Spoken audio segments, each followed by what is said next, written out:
تحية للنساء الحاضرين معنا، تحية للمرأة السلوية، تحية للرجل السلوي. احنا هنا اليوم في إطار الجبهة الاجتماعية المغربية، في إطار البرنامج النضالي اللي مسطره الجبهة في المدينة ديال زدا من أجل حقوق المواطنات والمواطنين، من أجل الحق في العيش الكريم، من أجل الديمقراطية. المدينة ديالنا والبلاد ديالنا غنية بالثروات ديالها، غنية بالثروات المعدنية، غنية بالثروات الفلاحية، غنية بالثروات البحرية، غنية بالثروة البشرية.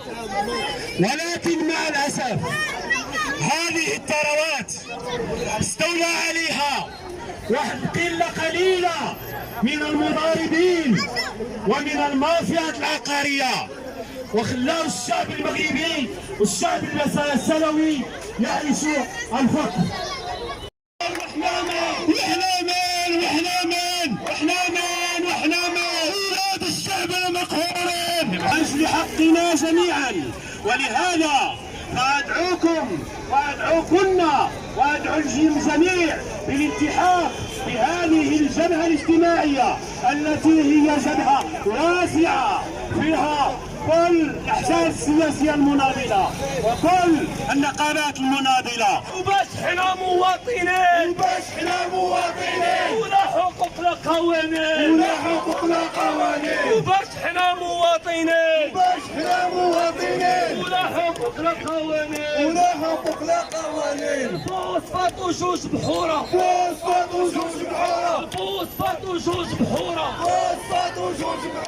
عايشين مقهورة.